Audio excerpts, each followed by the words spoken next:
Hello and welcome to News Now. I'm your host, Taylor Inman. We're going over the week's biggest headlines for Northwest Montana. In an effort to make Logan Pass more easily accessible, Glacier National Park is rolling out a new ticketed shuttle system this summer that includes early morning express routes up the Going to the Sun Road, while also limiting parking at the pass to 3 hours, beginning on July 1st.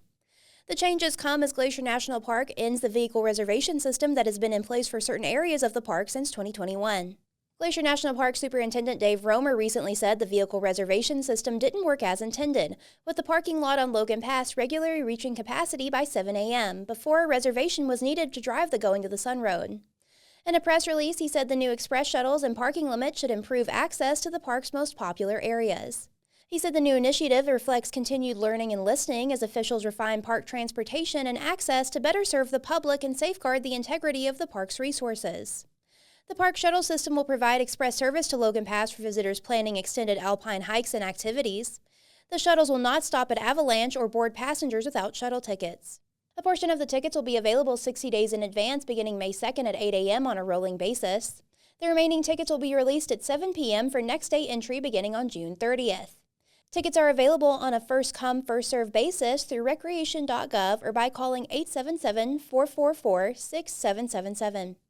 Tickets are not sold inside the park, and there is a $1 processing fee per ticket. The West Side Express routes will depart from Apgar Transit Center and Lake McDonald Lodge, with stops at the Loop in the afternoon and Logan Pass. Avalanche Lake and Trail of the Cedars will not be accessible by park shuttles in 2026. East Side Express routes will depart from St. Mary Visitor Center and Rising Sun. Riders may transfer between routes at Logan Pass.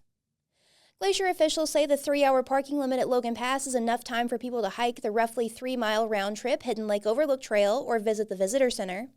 People planning longer hikes that begin at Logan Pass, including the Highline Trail to Granite Park Chalet or to the Loop Trailhead, will need to take the shuttle, according to the press release.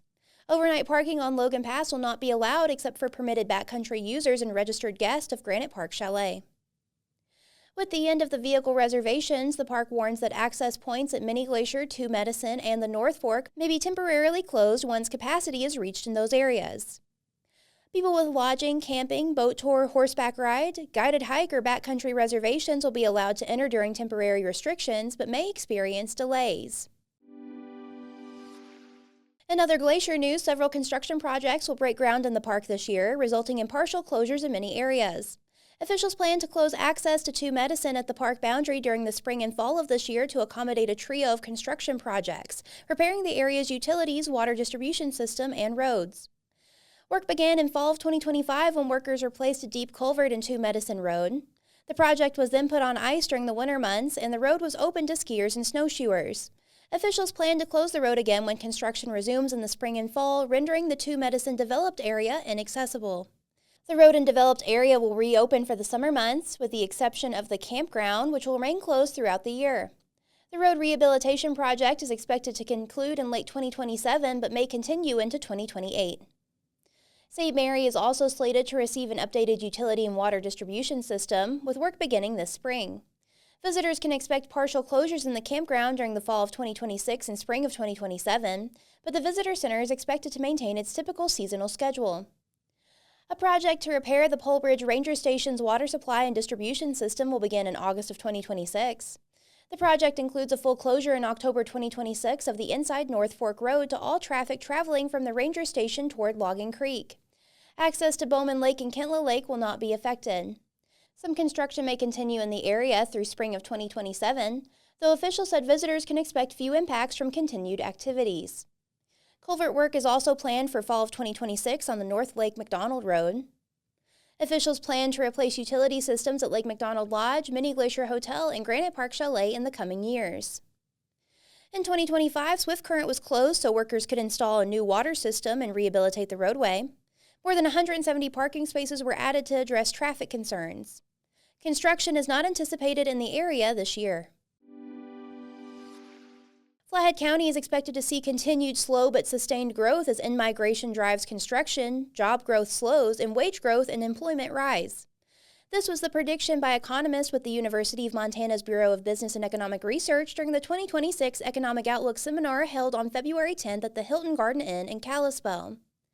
Experts gave an update on the economic state of Montana and weighed whether Montana should have a statewide sales tax.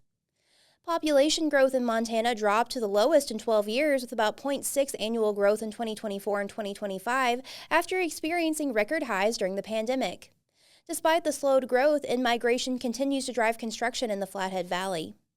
Similar to the rest of the state, multifamily housing permits peaked between 2020 and 2022 and began going online between 2023 and 2025. Zoning reform across the state promoting high density is sparking a rebound of multifamily housing permits, according to Derek Sheehan, economist with the Economic Bureau. In Kalispell, 2024 only saw 27 multifamily units permitted, but 2025 saw 406. But single-family home building permits have dropped since pandemic highs, which Sheehan said may not bode well for those who want to continue to build a ladder out of the rental market. Despite construction holding strong, the region has not made much progress on affordability, as home prices and mortgage rates remain stubbornly high after prices surged during the pandemic. Rents in the Flathead Valley have somewhat stabilized, but higher earners filtering down from the ownership market have contributed to prices being reluctant to come down, according to Sheehan. Over the next couple of years, Sheehan expects to see the locked-in effect start to thaw as owners eventually sell and homes trickle back into the market. Aging homeowners will also contribute to more supply. Looking forward, Sheehan expects migration to continue to pull back from its peak and stabilize at an elevated level. Job growth nationwide has slowed substantially as employers hold on to existing workers but are cautious to hire new ones, in what Sheehan said people call the no-hire, no-fire economy. But Flathead County has weathered the stall well, leading the state with a 1.8% employment growth from 2024 to 2025.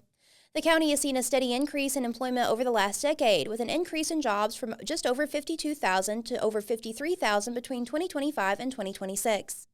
But the sluggish job market did not keep Montana from leading the country in wage growth.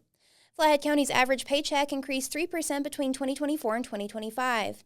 However, the state still ranks 41st in the country for average wage per job.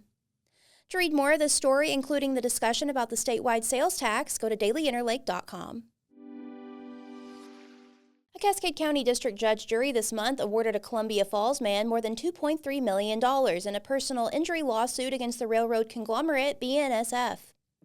Michael Grimes, a longtime locomotive engineer at BNSF's Whitefish facility, was navigating a cramped train cab on December 14, 2022, when he fell and hit his head. Conductor Timothy Bayer discovered his coworker sprawled across the floor a few moments later. Bayer didn't notice the cylindrical fuse resting near Grimes's feet until another coworker pointed it out. Bayer took Grimes's phone and snapped a picture of the stray fuse. Then he called his wife to let her know that her husband was on his way to the emergency room. 3 years later, Grimes said he still experiences difficulties with executive functioning from the mild traumatic brain injury he sustained that day. He is hesitant to drive a car unless he has a passenger to help point out stop signs and red lights and has not returned to his former engineering duties.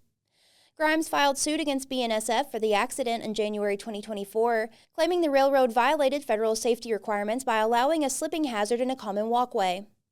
In its initial response, BNSF denied that there had been a fuse on the ground when Grimes fell.